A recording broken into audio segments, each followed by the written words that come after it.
Thanks for coming, guys. It's good to see familiar faces and new people as well. So for everyone that's new, Startup Grind is a global network of monthly events happening in over 200 cities now. So we've actually grown, I think, since the last one. In 88 countries, aimed at inspiring, educating and connecting founders and entrepreneurs. Before we kick off with Casey, two things. We will give him a round of applause for taking the time out to come and speak to us. So.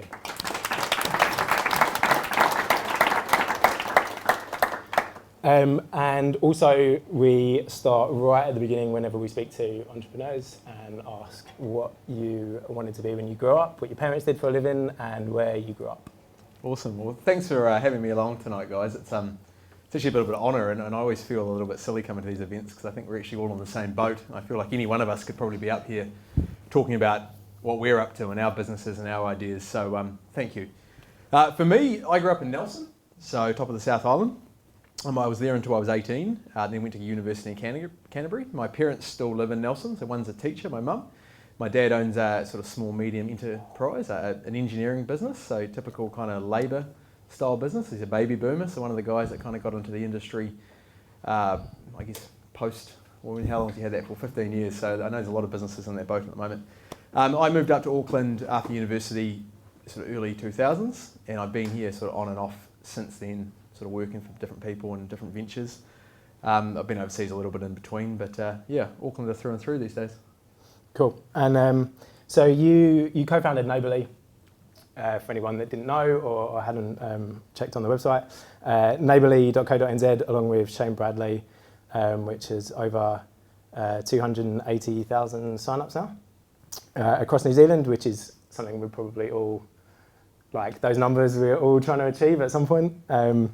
So let's talk a little bit about your career progression, how you got to Neighbourly. You started out as an account manager and then went into like quite sales-focused roles. When did you start to get the itch to launch your own business? Well, out of university, I actually started with BP Oil, just in a graduate program, and there was some good and bad in that company, to be fair. It probably was me that caused most of the bad. But look, I probably, the one thing I say about BP is they taught me what a corporate culture was like, and I saw a lot of processes that I thought I didn't particularly want to be part of long term. And not to say that's their fault, it's just when you're a big company, things move slow, and I forever was feeling like I was knocking on my boss's door going, can we not just move a little bit faster? And so it was actually good for me because I kind of learnt straight away that world wasn't going to work for me long term. And it was actually when I finished with them, I went overseas for a while and I did what I was always dreaming of doing and played some sport and stuff overseas. That was always my goal long term. And when I came back to New Zealand, I honestly didn't know what I wanted to do. I didn't know whether it was start a business, work for someone else. So I just rolled down to a recruiter and got a job at APN. And as often happens in life, I don't know if I really believe in the word luck, but things just happen for a reason. I was literally about to quit the job after 2 months. I didn't particularly enjoy it. And I ran into this guy, Shane, in the kitchen. He kind of was telling me about one of his businesses that he'd started up, and it sounded like an interesting thing to do. So I just, I sort of said, yep, I'll come and work for you. Sort of within about 10 minutes, we'd shaken hands and we were off. And then sort of from there on in, it's just been one project after another. So yeah, I absolutely started in sales, and I think that's a bit of an advantage for me in this sort of tech world. I think sometimes the tech-focused people, not to say that you're not wonderful salespeople yourself, but I like the fact that I don't code because I'm not sort of caught up in that world of wanting to be perfect and always thinking about what I can do better. For me personally, the sales side of it, whoever you are and whatever you do, you need to be able to sell your product to whoever you talk to. So the ability to get out there and push your case. Put it this way, if you can't push your own product, you can't expect someone else to. So for Shane, I started as a pure salesman at Finder, and then we kind of went from Finder to Seller. We failed with Seller, and that's always good. Most people that have been successful have also failed, and that's something not to be scared of. Why was that? Oh, look, we were a bit arrogant probably. I mean, Shane had finished Finder, I wasn't any part of that one. And when we finished, I guess we thought we could take on the world. We'd taken on Yellow Pages with Finder, and we thought, well, why couldn't we just take on Trade Me? It seemed like a pretty easy thing to do. And so Seller was a free auction-based website, and I guess we just bit off more than we could chew. We thought we could probably take on this behemoth and Trade Me, and we sort of thought, oh, if we could just be 1 or 2%, that'll be big enough. And we'll talk about scale later on, because I know you want to chat about this, but 1 or 2% in New Zealand is just not enough. Like, you've got to have a product which has a bit of scale behind it. And look, we may have made it work long term, but that's when GrabOne came along. And for us, and when I say us, I should always make it clear that Shane's kind of the senior guy in these ventures that we run. That was a classic pivot. For you guys that are in businesses, often some ideas come from another idea. We were in our office one day, we were talking about what we could do with Seller, and he'd sort of found this website overseas called GrabOne, the daily deal market, and it was just, I remember him saying to me, we should do this. And I was probably the one going, man, we're kind of doing all right with Seller, it looks okay maybe. He was like, no, we're doing it, and we're doing it tomorrow. And to his credit, he mortgaged the house, he threw everything on the line, and the whole team stopped doing Seller overnight and did GrabOne the next day. So I think it's those little moments, like I said, luck I don't think is the right word, but it's just these little special moments where it can go one way or another. We made a good call at that point.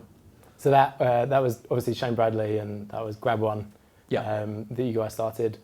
And obviously there for quite a while, you were sales director, is that correct? Yeah, so that was your classic kind of sweat equity play for about 5 of us in the business. So we were, to Shane's credit, he was pretty honest at the start of the venture. He said that he couldn't afford to sort of pay us market rates, and we knew that was fine. We were absolutely open about that, but if the business benefited, we would win, and that's exactly what happened. So, for all you guys out there that may have a key staff member or two, or maybe you are one of those key staff members or two, it really, there is a path in that regard. I think when it comes to looking at your own risk profile when you start businesses, you do need to know what you're prepared to do.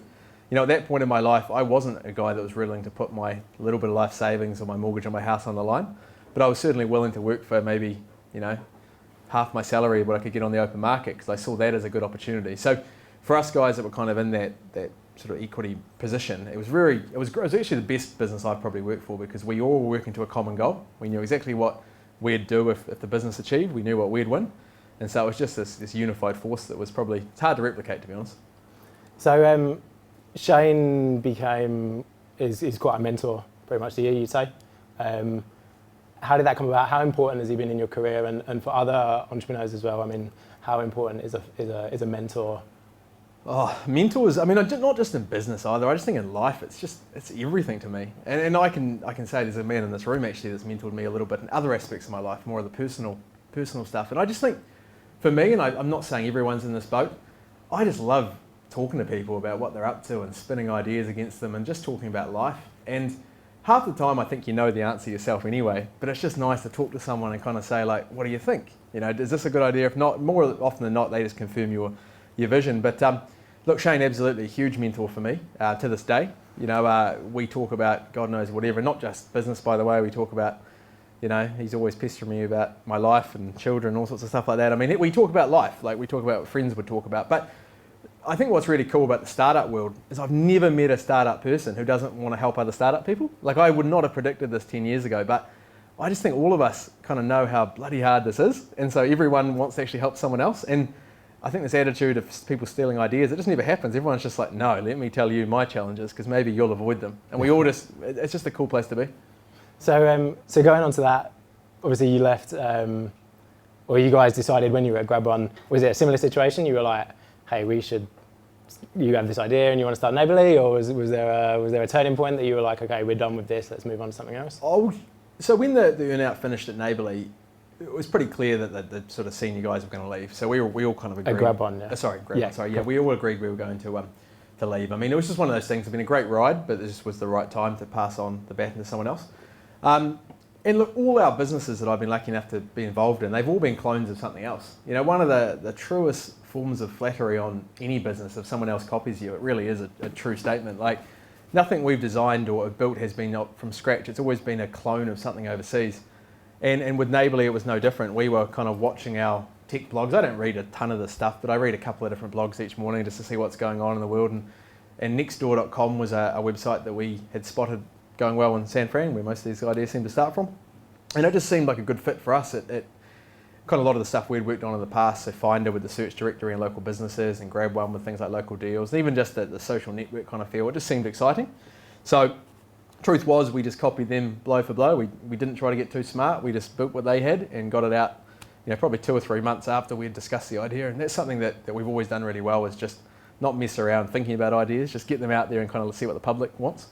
So how did you, we'll talk a little bit about keeping an eye on overseas and kind of replicating that here and what that means, but how did you go about validating that, okay, this would totally work in New Zealand? Was it, the Neighbourly aspect could work, or is it? Look, I think the first question you have to ask in a startup in New Zealand is, is New Zealand big enough for this product to work? And this is like the number one problem with startups in New Zealand, that young people will come to our office with an idea. The single biggest problem is that we have 4 million people, or 4.5, whatever it is. Ideas that work overseas will not work in New Zealand because they're not big enough. And that is the number one thing you got to ask yourself. If you're relying on 1% of the population, 1% in America is enough, 1% here isn't. So I think in terms of validating the idea, we've always taken more of the approach of saying, let's get something out into the public domain. Because to be honest, you guys would have heard this term before, but failing fast is a term that entrepreneurs use a lot. Fail fast, get it out there. We kind of feel like spending 20 or 30 grand developing a prototype is actually probably a better use of our time than thinking about it for 3 months. It's just, we won't get anywhere thinking about it. We'll just talk ourselves into something, or not talk ourselves into something that doesn't even matter. So, but look, to be honest, I understand that's not available to everyone, those resources to do that. But for us, there was a lot of reading about what Nextdoor were doing, but then also it was little other things, like who was investing in Nextdoor. So we saw some guys like Greylock Partners, who are the Facebook kind of guys. Like, some of those investors are good signs, like who are the people that are investing, and kind of what are they investing for. And then I guess looking at the problems you want to solve in your own life. And I always think it's really helpful if a product is solving problems that you have in your own life, because it means you can generally be quite passionate about building it. So in our case, we were a couple of guys kind of early mid-30s who had everyone in the world we could talk to, but didn't know how to meet the person next door. So I think it is really important that you personally believe in what you're building. So just touching on that as well, then the vision for Neighbourly, just for anyone that isn't familiar with the business, talk us through that a little bit. Yeah, well, Neighbourly is a social network, and you probably wonder why the hell we're building a social network, because we are competing against some pretty big brands out there. But Neighbourly is a private social network, so the idea is it's for your community space. So you join up Neighbourly to talk to people in your suburb and suburbs around you. The absolute honest truth is probably a few people in this room don't necessarily fit our target market. It is your kind of older markets, people that have bought houses in the suburbs. We like to think of ourselves as, well, this is how we like to think of the market. Facebook is kind of friends and family, LinkedIn is professional, Neighbourly is kind of your community. And it's really important, if you're going to build a social network, that you've got to be quite different to Facebook, because if you just build where they built, you're not going to win. So they've kind of got the catch-all. We like to look at LinkedIn and think, hey, they've survived and they've got a good business, but they've had to go quite niche as a professional services. So the only chance we have is to go with a community feel. So everyone on Neighbourly is verified, real names, real people. It means that it's quite hard to build and takes time, but ultimately what we get is a really good database at the end of it. So moving on to that, actually, is a good point to move on to talking about sort of failures and successes. We'll start on success first. It launched really well, Neighbourly. Like, those were some pretty high sign-up figures, and you guys definitely got quite a lot of press around it. What was the strategy when you decided, okay, this will work? What was the launch strategy behind it? Look, I'll probably be honest and say smoke and mirrors. Lots of smoke and mirrors. I mean, look, I will say this about any startup. Don't be fooled by the PR you read or what you see in the media. I mean, it's just often just a case of how good you are at PR. It doesn't necessarily mean your business is any better than anyone else's. But look, there is no secret. That's the other thing. Like, if there was one thing, right, everyone in this room would be out there doing it. Or if we knew what that one thing was for our business, we'd be out there doing it today. Like, it's that easy. We have a lot of people come to our business and ask about their ideas, and we always say to you, if you knew, basically, if it was that good an idea that you were coming here with, you'd be out doing it already. So for us, it's just 1%. We talk about this all the time. It's doing lots and lots of things that hopefully being replicated if they go well. So we don't tend to invest too much time in any one idea until we know that the idea works really well for us. But for Neighbourly, it was your typical hard graft. I mean, we literally walked the streets of St Heliers, Kohimarama, Glendowie. Like, we walked the streets on weekends giving away gift bags. And despite the fact that, particularly Shane had been quite successful in the past, he did it with me. Like, we walked the streets, no secret. We put flyers under people's letterboxes. We used the site ourselves. I know it sounds dumb, but we had to be the number one users. We had to beg our friends to use it. Like, there's no simple formula. You just got to be out there. You can form relationships with organisations and stuff, and that's good. You got to be careful they don't suck up too much time, because they can be quite, there's a lot of handshaking, everyone agrees, but nothing actually happens. I'm sure we've all been to meetings with, hopefully no one's here from Auckland Council, but the likes of Auckland Council, with all respect, good people. But you go to these meetings and you have 100 meetings and everyone shakes hands and you agree it's good, and then nothing happens, and you kind of go, oh, like, what do I have to do? So for us, it's just, there's no secret. You just got to get out there and do stuff, and you've got to fake it sometimes. You've got to write articles and get in blogs, and you've got to do things that maybe make you sound a little bit bigger than you are. You've just got to do it, and no one's going to do it for you, so you've got to do it yourself. So taking that kind of launch strategy of actually being quite hands-on, and it was quite offline, you guys tried to launch it in Oz, and it failed to take off. Was that? I mean, what was the launch strategy there? Why did it kind of not take off there, but did here? And Oh, look, I mean, I think for a start, it's actually resource is the number one issue, but I'll just drop back in time a little bit. Very few New Zealand businesses have actually been successful in Australia, and I don't think it's because they're bad businesses, but I'm talking the trade me's or the warehouses, like bigger people than us, way more successful than we'll ever be. The biggest problem with any market expansion in another country is people. Like in your business, and you are the entrepreneur, you're the one that cares, or you're the key staff member, or you've got 2 key staff members. It's good in theory to think you can just do it again in another country, but it's never possible with just staff. Like you have to employ someone to have the same passion that you have in your business. It just doesn't work. So really, I believe the only way to do it is you've either got to be what we call in our game a unicorn, a real, truly amazing business, or you've actually got to pick up your key staff and take them to another country and plonk them there. But of course, to do that, you've got to have so much advanced in your business that you don't mind doing that. And the biggest problem you have is you get these new ideas in the tech space and you realise you've got to be fast, but you haven't won New Zealand yet. So you do a half-ass effort, and we've done it with kind of GrabOne, we've done it with Finder, we've done it with Neighbourly, and we get over there and we're like, we would like to go hard and make this work, but we actually can't afford to, both in terms of cash and people. So you think about Australia, it's 6 or 7 times the size of New Zealand. No, I probably got the stats wrong there, 4 or 5 times. You probably don't have to spend 5 times as much because you can replicate some of the development, but you probably still have to spend 2 or 3 times as much. And then it's complex. Like if you guys have ever done business in Australia, like Victoria has different rules than New South Wales. I mean, it's just not that easy. So I think it's a dream world to think you can do it, but international expansion is bloody difficult. Just talking on that then, I mean, you mentioned as well looking at businesses that are scalable beyond like the 1 or 2% here. Was Neighbourly something you set out thinking, okay, we can definitely replicate this in other countries? And have you looked at, you tried Oz and then scaled it back. Is there another country that you kind of think, oh, this would work here that you're going to approach next? Or?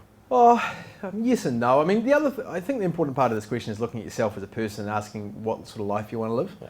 Neither myself or Shane at this point in life particularly feels a massive ambition to travel the world and be on planes, half of the year. Like, we're quite happy with our lot in New Zealand. We know we can create good businesses in New Zealand and have a good success, and then that's kind of why we probably picked the businesses we picked. For some people in this room, they want global domination, and I admire the hell out of you. I think that's great. Like, you've just got to work out the sort of person you want to be.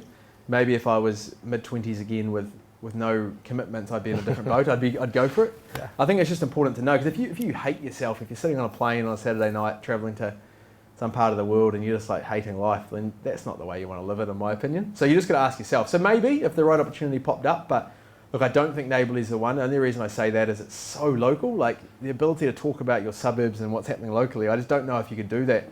I mean, I couldn't go to Singapore and all of a sudden explain what makes a community work in Singapore. So that's a little bit of a tough model to replicate. Yeah. Okay, then, so you guys, what was the point you realised you needed outside investment? Obviously, you mentioned you had a few key people working on it and were paying less than kind of average salaries at the time. When was the point where you were like, okay, this works, let's scale it, let's get investment? And how did you approach getting investment as well? Well, look, the first thing I'll say about this is in every business I've ever been lucky enough to be involved in, the first thought about investors happened before the business even started. Yeah. That is the honest truth of it. We would not even start a business unless we thought who was going to buy it, if we had a plan who was going to buy it. And it doesn't mean we have the person in mind, but the reason we think like this is that we want to think about what do we have to build to excite the people that are eventually going to be our investors or our purchasers or the end users?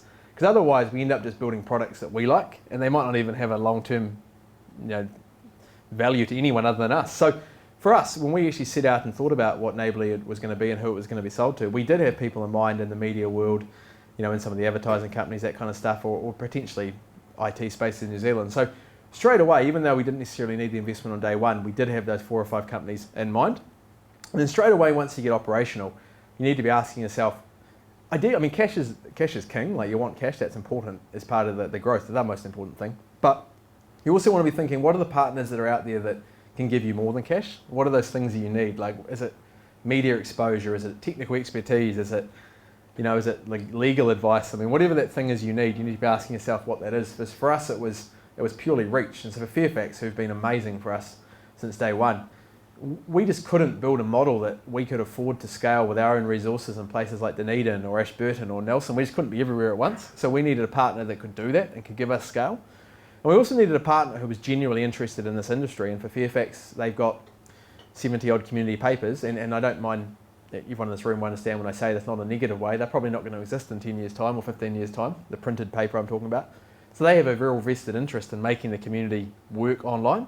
So it's not just like they're seeing how we go. They're like, man, we need you to work. So that's the sort of partner you want, someone who's actually really invested. And if this was America, where the VC firms were kind of more of them and it was more like, here's your money, go away, that would be great.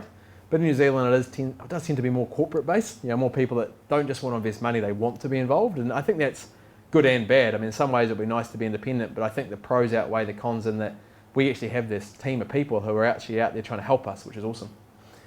We've spoken before on it, like, a little bit as well, and you mentioned having investors that are quite involved is an added pressure that's actually quite good, and the pressure's off sometimes when they're not involved. Yeah, well look, this is something that's unique about New Zealand too in terms of how our investment in tech businesses usually starts. Like, when you think about an American business, often what happens is a VC firm will come in and they're not really interested in making profit next year. They want the big win. They've invested in 10 businesses and they're looking for that one unicorn that's going to make them $1 billion in a year's or 10 years' time. In New Zealand, most of the time, our investors tend to be from the corporate world, so they tend to have pressures of balances and revenues and stuff like that. And in our case, we've sold to APN, Yellow Pages, etc. Fairfax, Shane sold another business to the warehouse. I mean, these are people that they do care about the balance and they do care about the revenue. And the good thing about that is it means you have to think a little bit smarter and quicker about what you're going to do to actually start achieving revenue. And that's not a bad thing in business, because if you're going to fail, well, you might as well fail fast, not a bad thing. But if it's going to work, you actually start to understand what your model could achieve long term. So having some revenue goals early is not a bad thing. And I think if I look back to something like Seller, it didn't work very well. We didn't have any revenue plans. We just kind of thought, we'll build this model and it'll work. And sometimes it does. Like, Facebook's probably it's good and bad when you look at Facebook, because you think, man, we'll just build Facebook and we'll have all these people and we'll turn it into a business. But there's literally hundreds, if not thousands, of other businesses that built a great database but then couldn't do anything with it. So I'd much rather have an investor who is putting heat on us, because it forces us to validate the model, but it also gives us the ability to turn around to them and say, what are you going to do to help? And in Fairfax's case, that's been amazing. They roll out the red carpet daily. You mentioned like the Facebook model. I mean, they famously, I think didn't make money for the first 7 years or something. Yeah. There's a lot of talk about the market's kind of changed, and especially investors, even in the Valley and stuff, are kind of looking for that. When are you going to break even and when are you going to start making money? Do you think, I mean, you kind of touched on it and you said that after Seller, that kind of taught you not to do that, but do you reckon the sales background as well was kind of like revenue focused? And is that a route that you'd advise people to take straight away, is to start thinking, how are we going to make money off this and when? Well, absolutely, and I think you're right. There's been some famous stories in the last couple of months in particular around businesses' valuations dropping at a rate of knots, based primarily on revenue or lack of it. And it's, we've been on both sides of this equation. We've been in businesses where we've had wicked valuations based on users and members, and we're kind of like, how the hell have you priced that up in our favour? And now I guess we just don't take that. If that's where it ends up, that's great. But what we think now is you actually need to show a business there is potential.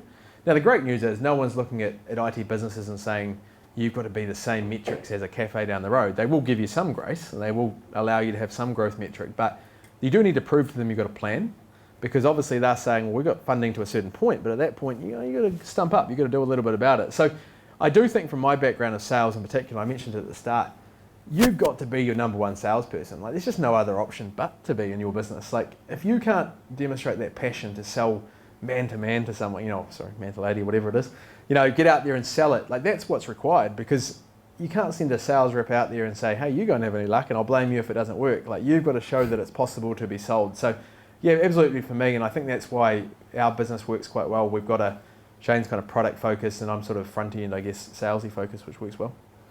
So going from the sales side and the growth side to more focus on the product, you kind of mentioned you guys will go the MVP route and take more of a lean approach. Talk us through your process around that and what's worked and what hasn't.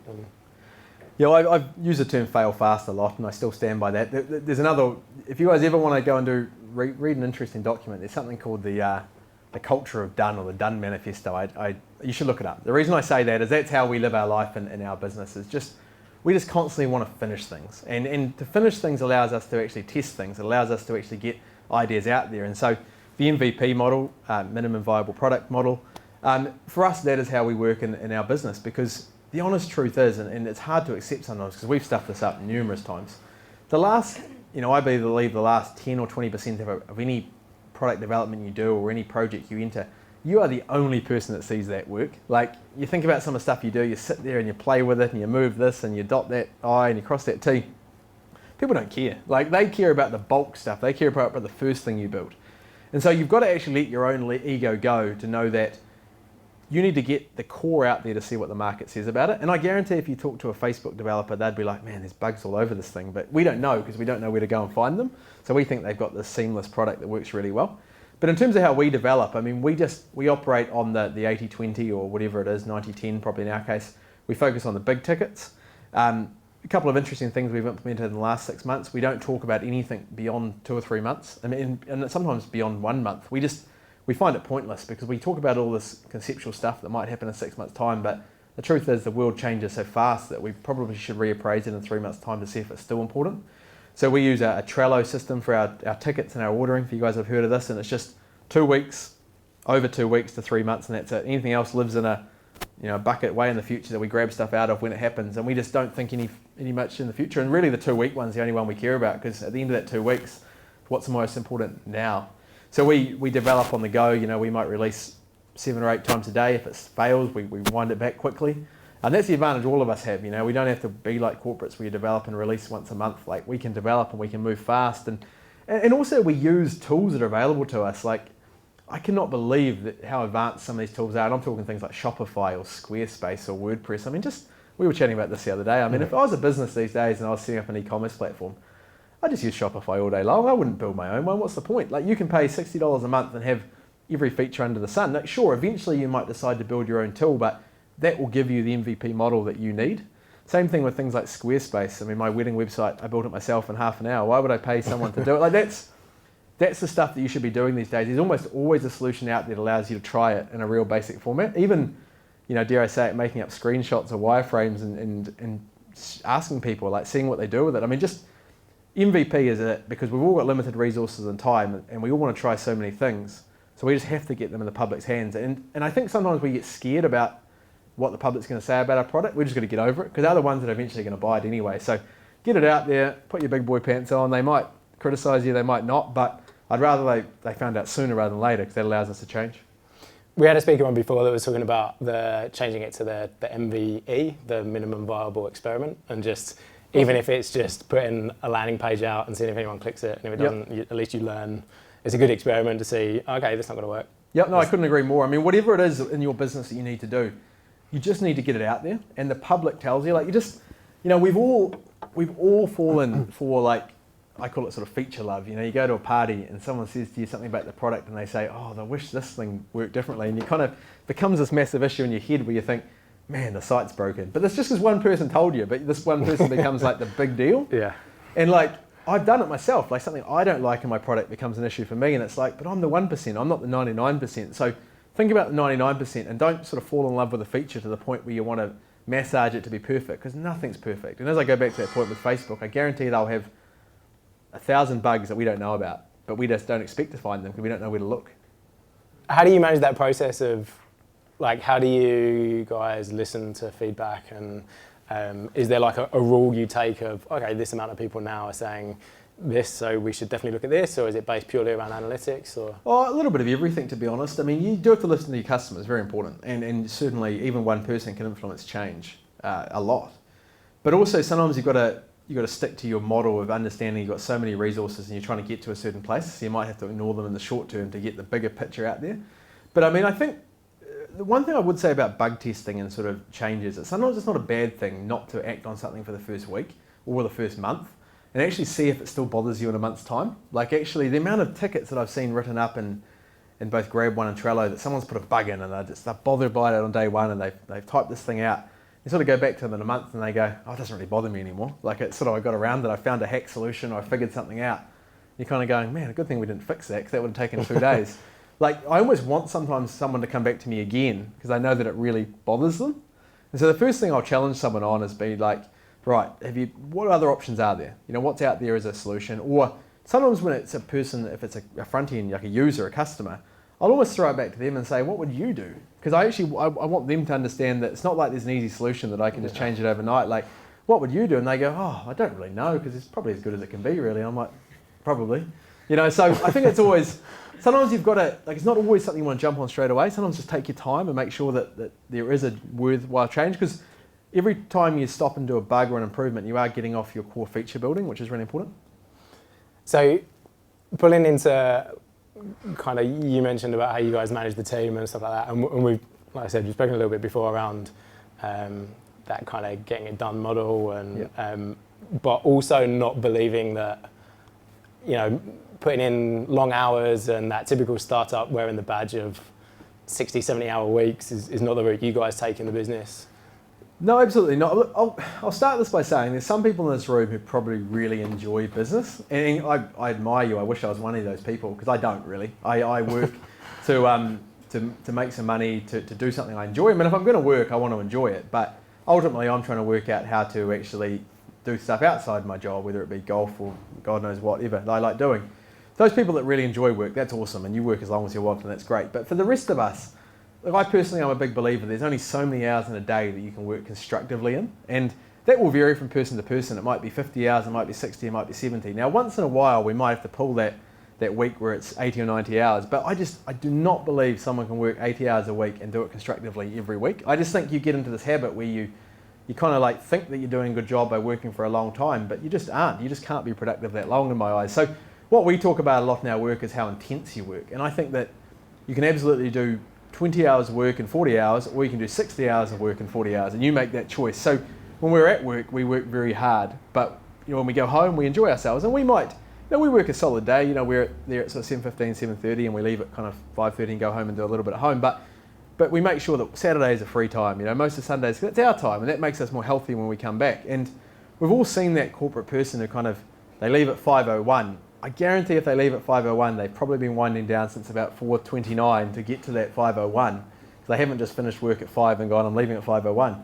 So just go home at 4:29. Like, why not? Like, because the next day maybe we need you to work to 5:30 or to 6. So no, I think the badge of honour in startups to just say you're busy. I mean, like, that's cool if you're busy, but make sure you're doing something constructive. And don't feel guilty if sometimes you're not that busy. I know that sounds weird, but there'll be days and weeks where I'm actually not that busy, because my part of the business, which is the front facing or the customer stuff or the Fairfax relationship, is not that busy at that time. And I sit there looking at the developers thinking, oh man, I should probably be doing more. But I just know that's not my week for it. That's their week, because they're doing products and new stuff. So don't feel bad, because it's not like you can always have 80 hours of work a week. If you do, then chances are you probably need some help. So how do you, pulling in from that, like, I mean, it kind of sounds like you've almost answered the question, but I was going to say, you mentioned as well about the not freaking out about what one customer says and then mulling over in your mind and stuff like that. How do you deal with the pressure of working in a startup or a tech business? Because it does seem to get to a lot of people. Well, I think the first thing is actually asking yourself, in my case, and I can't speak for everyone else, but what is pressure? So for me, pressure isn't my job. Pressure would be having kids that you can't afford to feed, or having not being able to pay your rent tomorrow. That's real pressure. Like, we all choose to be in this industry. Like, we choose to do something exciting. Every one of us could. This is something I like to say a lot, but the absolute worst case scenario for most of us in this room is that if our business has failed, we would go and work for a corporate and we'd probably earn a decent wage and we'd have a good life. And that's the worst case scenario, because I genuinely believe probably everyone in this room has enough talent to get a reasonably good job if they need to. So if you sort of scale that back and say that's the worst case scenario, then the best case scenario is you do something really cool. And I guess it's just keeping in mind that you've chosen to be in this boat. So the first thing I guess we do in our business is remember that. But the second thing is just remembering that the grass is always greener. Like, it's never been a truer statement in the startup world. There wouldn't be a day that goes by where I don't look at my model, Neighbourly at the moment, GrabOne in the past, when you sit there going, model's fucked. I've got to give up. I'm walking away. Model's done. It's all over. But the truth is, we all have those moments where we sit there and we just think we're stuffed. Like, this thing's not working. But we all think like that. And it's always nice to have mentors who aren't in the startup field, or friends, because you go and see those people. And I famously used to I had a good friend that used to work in a bank, and I famously used to go home to my wife often and say, I'm just going to work in the bank. I'm going to work it. I'd go and talk to this man, and he'd be like, you're doing the best thing ever. You're doing the startup. I wish I was in your shoes. Like, everyone wants to be doing something that someone else isn't. So keep that in mind and understand that we're in a fun part of our life where we've got choices. I don't think anyone here is forced to be in a startup or a tech startup. So if it does get too much, you can walk away. And yes, we may lose some money, but ultimately life will still move on. And hopefully we're not at a point where our life will be in big problems if we stuff up. So that's understanding your own risk profile too. I mentioned at the start, understanding how much of your own wealth or your own life you want to put on the line. If you're someone that is comfortable putting 100% of what you own on the line for a business, great.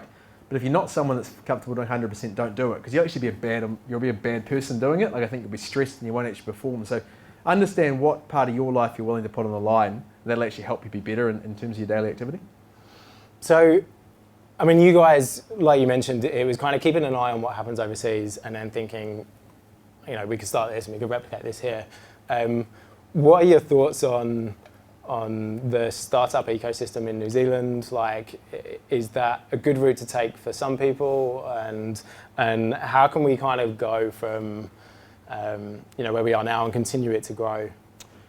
Well, I think the good news is that we're in a great country for startups. Like, I'd like to think our government's pretty proactive in helping startups. I think we've got a good culture. I think these sort of events prove to me that people want to help each other. I think spaces like this, I was really impressed going upstairs. I think we've got a great culture now to allow opportunities to flourish. But we also have to remember that, probably for every 10 opportunities, only one's going to work. We just don't know which one. So as a country, we've just got to be constantly looking for opportunities to create 10. But I think the number one thing for me in your answer to that question is around the scale. That is the biggest problem, but also something we've got to keep in mind. Like, there's certain ideas here that just won't work just because they work in America because of the scale problem. So do make sure when you look at New Zealand, you ask yourself, is there enough people here to make this product work? And whether in Neighbourly's case, the biggest problem we've got is, Auckland, Wellington, Christchurch, that's good, but can we build a model that works in Blenheim or Nelson or Taupo? I mean, that's our biggest problem, because beyond those top 4 or 5 cities, that's what we're talking about as our next core. So definitely New Zealand, the startup model, you've got to consider scale. And then I think one of the other problems we've got at the moment is just around that tech, the resource of staff, like developers. It is a challenge. I've spoken to a few different people in sort of government level, they've asked opinions on saying staff, and I would love us to be funding more developers, because I think that is a problem. But at the same time, there's ways you can get around that in the short term. There's overseas development houses that can help you get MVP products up and running. We use freelancers. Freelancers, etc. We use in India, we've got some guys we use for some of our quick projects we need help with. So there is ways and means to do it before you invest in that developer market. So I think with New Zealand, we've just got to keep on encouraging this kind of chat and this kind of growth, because we'll get good opportunities, and we can't feel bad about failure, because you're almost meant to fail in this game. That's the truth of it. Like, that's the reality of the numbers. So just make sure you understand that everyone else is actually rooting for you. Like, I guarantee there wouldn't be another startup person who doesn't want that other one to succeed, because it gives us hope that we can. How did you, after a few, then how did you, you kind of persevered with Shane as well. Like, how did you both kind of stay on the track and think, okay, we've taken failure pretty much on the chin on this one, definitely let's move on to the next one, rather than take that bank job? Or Well, I think it's just short-term focus. It's just immediately reminding yourself about what you're going to do next. Even on a daily basis, we're huge list makers. I'm pretty OCD about it, actually, to be honest, but I have a list every day, and if I don't get my list done, I'm quite angry at the end of the day, because I want to feel like I'm being productive and proactive. So we'll regularly have little chatways, probably every week, about just general happiness, like, are we still sure we're doing this thing for the right reason, that kind of stuff. But I think with us, getting onto a new project is always a good thing. Having a second project on the go, like making sure you've got other things going, like, it's always nice to, not even in business too, but like, I don't know, coaching kids' sports team or having a hobby you're into, like, it kind of brings perspective to the challenges. Like, you might fail in business one day, but you've been a great coach to your son's sports team on the weekend, and it sort of keeps that in mind, like, what are we actually trying to do here? So I think for us, it's just staying active, but also, the times in life, like, if a failure had happened now, it might be a different boat. We might go, oh, it's time to actually button down the hatches, and actually to get a decent job. So don't feel bad if that's where you choose to go to, because it might be that you retrench for a couple of years and you build up your resources and you fight, and then you're out there doing it again. So on the business side, what advice would you have for an early stage startup or an entrepreneur that's kind of mulling something over that wants to launch? Look, the absolute number one thing is just do it. Like, I know it's hard to say it, but you just got to get out there and do it, because I guarantee if you've had these dreams and aspirations, they're not going to go away. The only way you're going to figure out if you're really good at this or if what suits you is to do it. And it's that everything. It's the MVP. It's the fail fast. You've just got to get out there. But talk to people. Please talk to people. Like, we do this so often ourselves because we've learnt the hard way. Tell people exactly what you're thinking. Don't go in there and ask for confidentiality agreements or hide your ideas, because I guarantee they won't steal it. They want to help. But if you give them kind of a half-assed vision of what you're doing, they'll probably only be able to give you half the advice back again. So please talk to people, because we're all too busy to steal ideas, like I promise you that. But if you tell us what your model is, I guarantee we'll be able to help, and you might help us. And that's why we do things like this, myself and Shane, because we think there's someone in this room that can help us. Like, that is the model we're in. So definitely get out there and do it, fail fast, but just talk to people and join networks like this, because it's great to know that other people have these same challenges. Like, it's just awesome to make sure that you're not in the minority. This is the majority. Like, all of us probably more often than not go home at night and go, man, this is hard. But it's good to hear that someone else say the same thing. Okay, cool.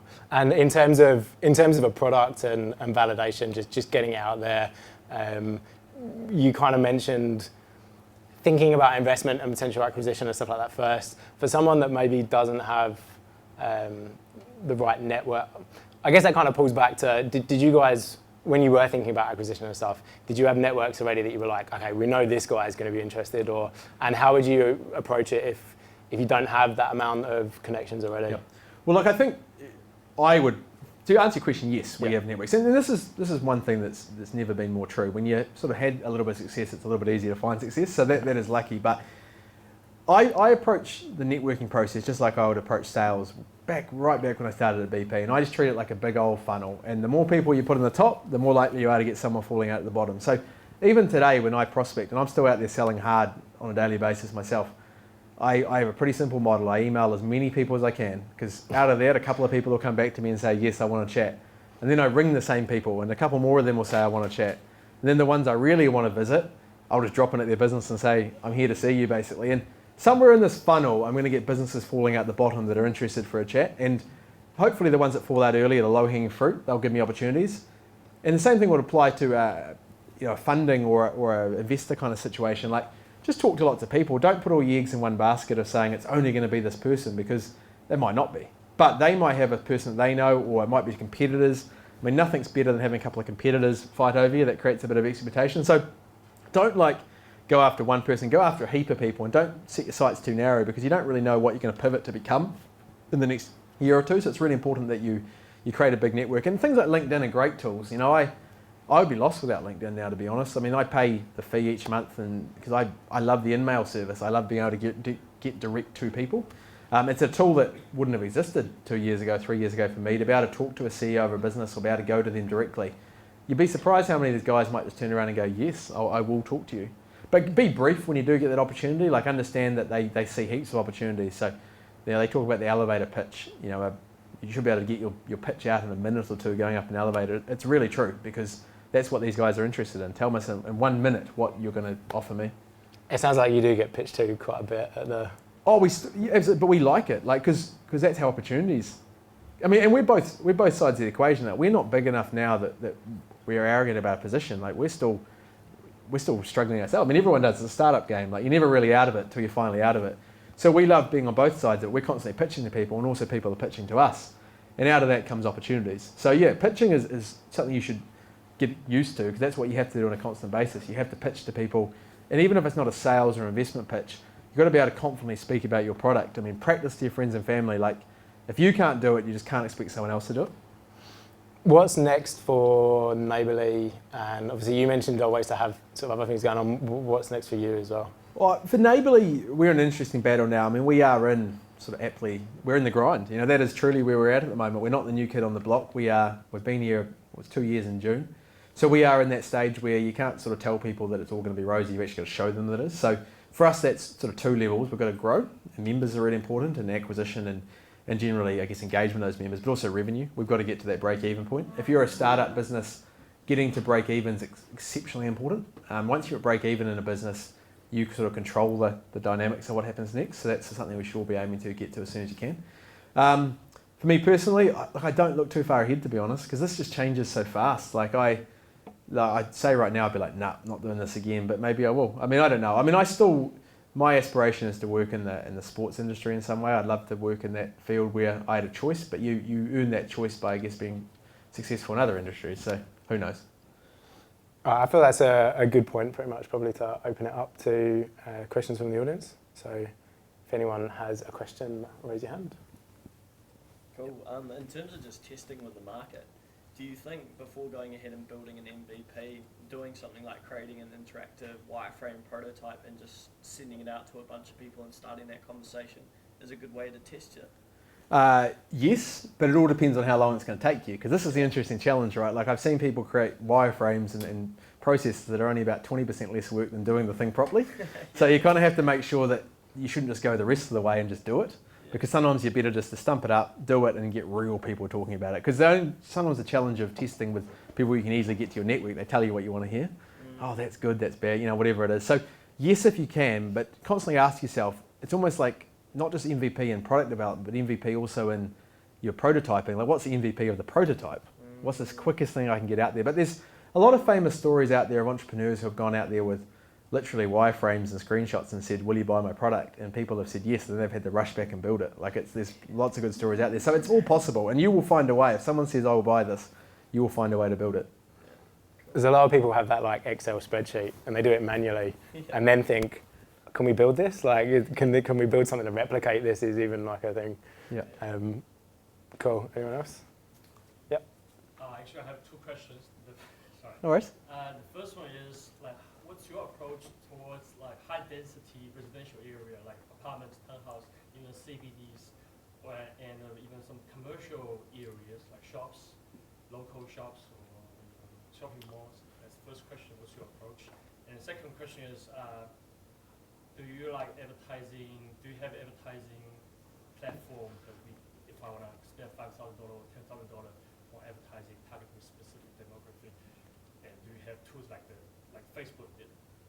If you want to spend money, we should talk. We will talk. We'll talk later. We'll have a chat. No, in all seriousness, to answer your first question, the apartment living culture in New Zealand is still quite new, and it's a bit of a tricky one for us, because up until recently, and probably only in the last couple of years, majority of apartment dwelling has been in the central city region where it's been quite transient. And so I think in terms of what Neighbourly is about, which is kind of people buying a foothold in the suburbs and kind of becoming part of a neighbourhood, I think it'd be fair to say that hasn't been the target market for what we've been looking at. But that's changing. I mean, people are buying apartments as long-term sort of plays, and I think that opens up a whole new opportunity for us. We need a bit of help from the likes of Auckland Council, because there's not a lot of data in sometimes these houses. Even for us, like, we call it PAF data, knowing where people live.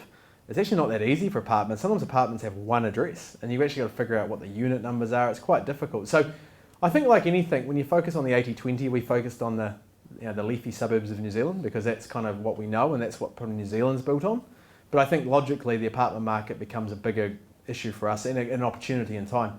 So we are starting to look at that and work out ways. I mean, even Auckland, like the suburb of Auckland Central that we call it, I mean, that's not a suburb. I mean, in Auckland there's probably multiple suburbs. There's, K Road, or there's Britomart, etc. But that's the first step of figuring out how you even break that up.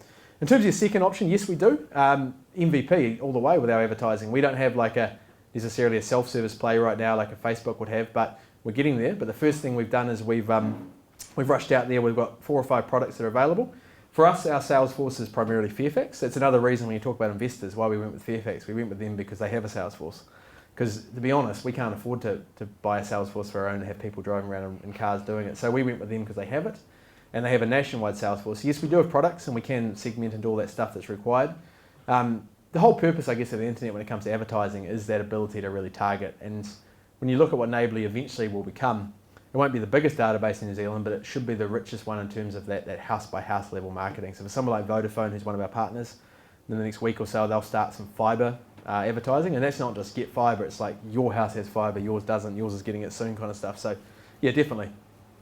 That's a good question. If you were starting out again from not being able to draw on your technical expertise from the previous businesses that you've been in, and you had to create Neighbourly again, let's say you're a kid out of high school, how would you go about it? I think the first thing I would do is I would find a website that I wanted to copy, and I would copy that blow for blow, and I would get that up and running with no differences until I could find out what worked and what didn't. I wouldn't make any assumptions. I mean, almost every product online comes from another product somewhere, like someone's designed it, and I think that's your answer. Like until you know better, why reinvent the wheel?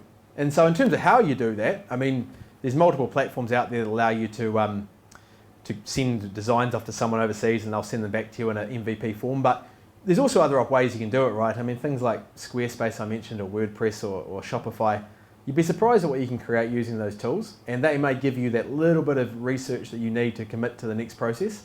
And when you are ready to go, that's when you quickly reach out to your networks, and even earlier, to be honest, and look for help. But I think copy. There's nothing wrong with it. It's the best way to get an idea of what might work here. Okay, how do you approach to your target users for the interview? I just figure out it's pretty hard because most people won't spend the time on the strangers for the interview. So how can you give us more details about? So about interviews for staff? No, interview the target users. Interview in terms of like surveys and stuff like that. To be honest, we don't worry about it much. We just put a site out there. You know, like we almost, if anything, the site is probably the survey or the interview in its own way. Because I guess, going back to your question actually, a little bit about the survey kind of component, sometimes you spend so much time organising a survey that you should have just built the product anyway and seen if people actually like it. And I guess the challenge is, if people don't want to answer your survey and they are your target market, to be completely bluntly honest, you might not be looking at the right target market, because that's the people that you actually should be quite invested and interested in your product. So I guess it's the first thing is are your target market even interested in talking to you? And if not, it might be time for a pivot to actually work out who the target market is that truly is going to give you that time of day, because that's probably a warning sign to me that will be flashing up saying, hang on, like, is this actually a product that has legs long term? But in terms of how we do it, once again, no flash solution. Ton of emails, a ton of PR, a ton of phone calls. There's no solution. You just got to ring a lot of people. Eventually someone answers the phone and you say, can I have a minute? And that's it. That's all it is. I've said a few times before, Kiwis, in exchange for coffee or alcohol, will do pretty much, you can sit down and talk to anyone for 20 minutes and pitch something at them. They're quite happy to do that. Yeah, absolutely. I think we're a great country for that. I just think we're good people, you know. We want to help each other. I think we all know in this room how hard this shit is, truthfully. So why wouldn't you have a coffee with someone? Because you might help me, I might help you, I might help you in a year's time, you might help me today, I don't know. But just have those chats, because the truth is, none of us are too big-headed to have that. And that even applies to guys way bigger up the scale than we are, like guys like Sam Morgan and Roger and those guys. They're really approachable too. I mean, they don't have as much time in their day, but I guarantee you, if you pitch them and say, I just need some help, they will probably say yes if it works in their schedule. Okay, another question is, I heard some people talking about the investment is cooling down recently. I'm not sure if you heard of it. If you heard of it, can you give us some suggestion how to handle this? Well, yes, and the short answer is investment probably has gone into a little slide downhill, but I don't think that means that it's gone. It just, I think you sort of have investors that look a little bit scared by other fundamentals in the market, and we talked about this early on a little bit with why people invest, and there was kind of this period probably for the last 15 years it was all about databases and user numbers. Now it's kind of revenue based. I think that the number one solution I have for this is start with a big funnel, you know, so make sure you have plenty of people you're talking to initially, and ask yourself, what do they want to see? So what is the thing that you're answering in their business or their life that they have problems with? So we've all done this with sales, where you go in there and you don't do needs analysis. Same thing applies to investors. What's the needs analysis you need to create for them? So what is your product going to be, what's it going to answer in their businesses? Sorry, I might have run out. Mike just got out? Not sure. It's all good, we might be back. What are you going to answer in their world? And if you can answer that problem, if you can answer that problem, that's always going to be a good sign to getting them through the door. But you know, yes, there is some weakness in the market, but don't worry about that, because the reality is, if you've got a good enough product, people will still want to invest. Once you've validated your learning with releasing an MVP, Yep. there's a bit of interest there. What's the methods for you can recommend around getting some startup capital behind you, apart from putting your own savings in the pot? That is quite literally the $1 million question, yeah. to be honest. That's if it was that easy, we'd probably all do it. Now, look, I think the first thing I would say to answer that question is, don't think about what equity you're giving away. Think about what you're trying to create. And the number one problem I've seen kind of with some guys, and we've always been in this boat, is that if your product's big enough, you will own enough of it. And what I mean by that is, Even if you have to dilute your equity to get some help, it's better to do that than it is to try to hang on to 100% of it and kind of go nowhere. And so, I mean, look, the great thing about New Zealand is that in our country, if we build a good product, right, and this is the other thing in our country, if we build a good product, we can quickly go over some other countries like Australia, potentially. I said it was hard before, we can create some scale, but for someone like yourself, what I would be saying is, think about who those marketers or those potential opportunities are. So say it was, in my case, it was a media company we went to. You have to produce quite a good opportunity for them, because you actually don't want to say to them, give me 5% or I'll give you 5% equity. They don't care. What's in it for 5%? You're going to have to give away a bit. You might have to give away 30%, 40%. But the reality is you'll still own enough if it's big enough. So that's probably the first thing. But to answer all these questions, it's a funnel. It's having people coming in through the funnel at the top end. It's having more opportunities than not. Don't limit yourself to one person. Probably try to create those smoke and mirrors the best you can with opportunities from overseas. So show investors what's happening overseas. Show them the models that you're copying. Show them what they're doing. Show them the sort of people that are investing in similar models overseas. All those things that are out there. If your product is good enough and if your opportunity is good enough, then someone will buy it. So that is a tough question, to be honest. I mean, that is like the toughest question, to be honest. Like, how do you get investors? Yeah. Over there. Sorry, I just missed that. Top 3 metrics. Okay. It varies business to business. In our field right now, we look at kind of engagement on at this stage we talk about monthly active users. So we look at our user base and see how many of them come in a month. So that would be our number 1 key metric. The second key metric is around new members signed up each day. So that's really important for us, because if we're getting members coming through the funnel, we know that that's actually important. And the third one, to be completely honest, is revenue, because without revenue, we can't prove to our investors it's a long-term model, and obviously we run out of money. So those are our 3 key metrics. Probably do one more question. Yeah. This might be a follow-up question to here. How do you find value in people? Can you talk about your days as a very early startup with kind of you and your co-founder? How do you give away equity? And how do you hire people? Yeah, well, they are a lot of good questions, actually. Scaling. Yeah, look, I think the first key question is that we'll go back to my early days with Shane. I mean, look, a lot of people in this room may have or potentially are in the situation where they've either been or looking for someone to work sort of in a sweat equity situation. What's really important about, and this is what my situation was, is Shane in the early days didn't expect me to work for nothing, because he knew that would have made me quite a bad person. I just would have had no focus and I would have been so worried about how I was going to feed myself. So I worked for less, but I didn't work for nothing. So that's the first key point. Sometimes that sweat equity works, but make sure you employ people that still care, because if you're giving them no money, chances are they're not going to care, and it's actually not a good hire in the first place. Staff is a tough one. I mean, the reality is good staff they're tremendously difficult to get. You know, once again, if we could all go and get good staff, it would be something we'd do overnight. I guess in the startup world, you do want people that are invested in the process, invested in the business. So what's really important for them is find those people that maybe are excited by a little bit of equity, or apologies, I've held off my cough right to the end. I've done all right. I told you I was going to cough all night. You do want people in your team, those first 3 or 4 people, that are completely on board with the idea, because they will give you way more than an extra 10 grand of salary would give you if they're invested in the process. So find out what turns them on and give it to them, because the honest truth is that will get you a better person long term. And what we do now for hiring, it's a complete mix of all sorts. We use recruiters sometimes, we use word of mouth, we use LinkedIn, we use our own networks, we use sites. I mean, good people are hard to find, and I tell you what, when you get one, you hang on to them. And probably the one lesson I can talk about with experience on this from Neighbourly's perspective, or probably more GrabOne actually, is don't fit people, they don't fit sort of, you know, the old round peg in a square hole scenario. Like if you find a good person, don't just plug them into your own commission schemes or your own structure. Like don't be scared to create something new for them. We had one particular rep at GrabOne. He was just far and away the best rep. He was probably 2 or 3 times better than the next person. So the commission schemes we had just didn't work for him. They just were never going to. So we gave him whole different sorts of schemes. We found out what made him work. He loved getting a trophy in front of the team every couple of months. He liked taking his family to Queenstown every couple of months. We built schemes for him. So don't be scared to actually take your good employees and give them personal recognition that actually suits their needs. But certainly in the early days, having someone to lean on, having a friend, having someone who shares some of the risk with, is definitely not a bad place to be. Cool. So, I think just as your voice is about to cut out. Gone. Okay, cool. We'll wrap it up there then, guys. Thanks a lot for coming down. Thanks to the Grid for hosting us once again, and for the pizzas. Thank you. I made it almost there. Yeah. And thanks a lot. Sponsors were Braintree and Pixel Fusion. I think there's one of the guys from Pixel Fusion at the back who I'm hiring, as far as I know, maybe, potentially. So grab him for a job. And our partners as well, obviously the Grid, Udezi, Hop Ventures, who just released an app, and Kiwi Landing Pad.